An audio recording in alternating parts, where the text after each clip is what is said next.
Football, like many things, is something that has evolved as time has gone on. We have evolved in terms of equipment, in terms of franchise names, offensive systems. The rulebook has changed a lot. Overall, the NFL has had many things in which it was one thing in the past, and then it has evolved into what I believe has been something better in the near future. But one key aspect about all this evolution in the NFL is that it takes a ton of time for it to actually come into fruition. It takes many, many years for old things to start shifting into the new stuff in the NFL. It's really never instant a lot of the time. Take a look at Jerry World. That got implemented in 2010, but it's taken only until now that you see all these other teams start to implement and start to build all these futuristic stadiums. It wasn't particularly instant. It takes a lot of time, and that's completely normal. But what if I told you to look here and say that there was one specific game in NFL history that changed the way that NFL defenses would play, a defensive coverage that would become so popular and it would become basically meta, and it would change the way that the NFL and specifically quarterbacks would have to play in today's day and age. Welcome back to No Huddle, and welcome to the game that changed NFL defense for the foreseeable future. If you guys enjoyed this and like to see more of this type of content, please subscribe to show all kinds of support. Otherwise, you will get bitten by Puka Nacua as well, and just enjoy the video.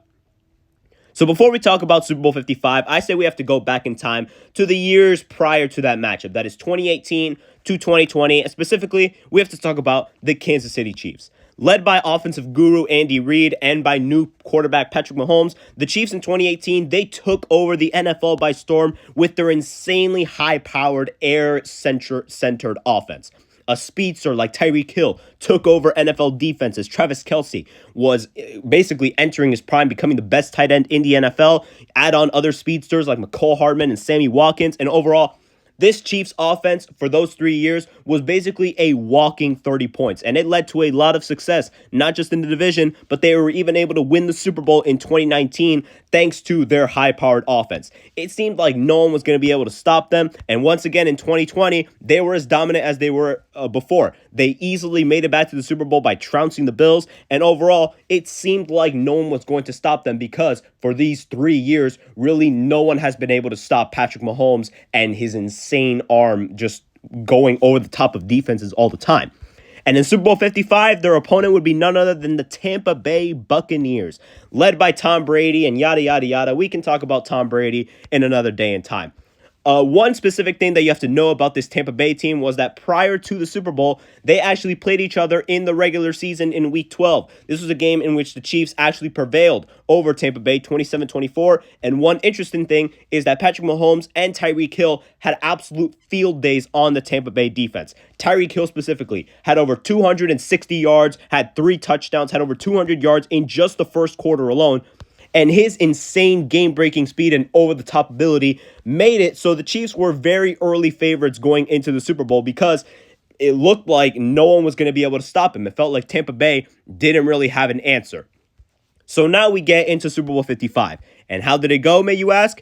Well, it was an absolute blowout for the Tampa Bay Buccaneers. The final score was 31-9. It was a completely one-sided affair. Brady and company completely tore up that entire Chiefs defense and team. But once again, we can talk about Tom Brady at another day and age. Today is not a Tom Brady episode. Obviously, the biggest reason as to why Tampa Bay was able to blow out the Chiefs in the Super Bowl was their insane effort on defense. Patrick Mahomes, with that four-man pressure of JPP, Sue, Shaq Barrett, and Vita Vea, they made Mahomes' life hell, making him run for his life in that entire day. He was getting hit left and right. But in terms of limiting the Chiefs' pass catchers, it was an absolute masterclass by Todd Bowles. His game plan in the Super Bowl was basically flawless. They ran the coverage of 2 high safeties over the top 87% of the time, and it worked to a T. Tyreek Hill was basically absent the entire time because that coverage basically meant that he couldn't beat them over the top, and they basically doubled him the entire time.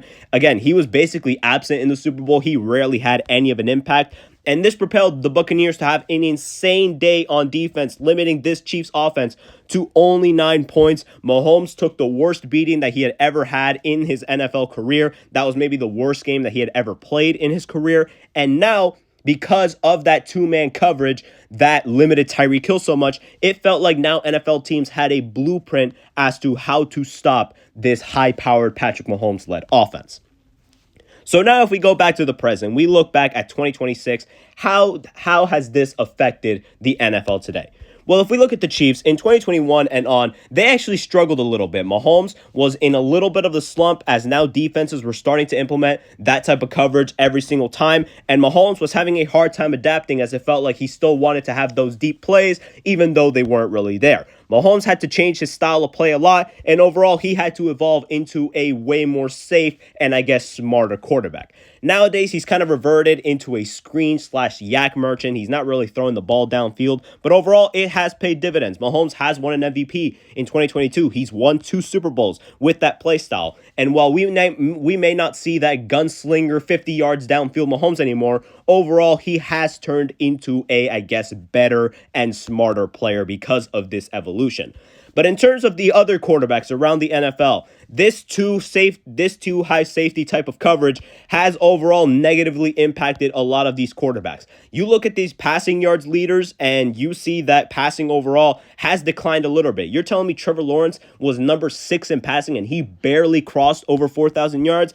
That is some absolute nonsense that we have never seen, and definitely we wouldn't have seen that around 10 years ago.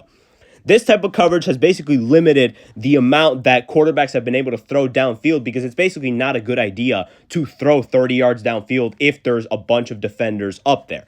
It basically means that no one's going to break Peyton Manning's type of records from 2013, makes it more impressive. Like literally, no one's going to throw for 5,000 yards as long as this coverage is popular.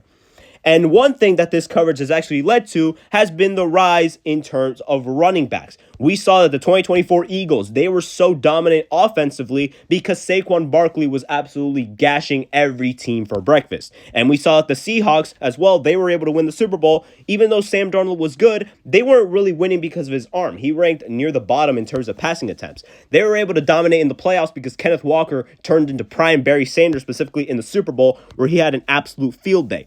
It feels like we are now entering a bit of a cycle, I guess, in which the way to get out of too high safety coverage and in order to free up some of the passing game is by running the football a lot more. And I think that in the future, we will be at a stage where running games become so dominant and so popular that now defenses will have to start stacking the box with more and more defenders to stop it. And that will open the door for new passing guys to finally be able to throw over the top. But right now, in the year of 2026, passing numbers are down. And in my opinion, you can attest that to one game, and that is Super Bowl 55. And that, my friends, is how one blowout for now has changed the course of the future of the passing game in the NFL. If you guys enjoyed this, I want to thank you guys for watching. If you guys made it to the end, please subscribe and like to show support, as it is very truly appreciated. And I will see you guys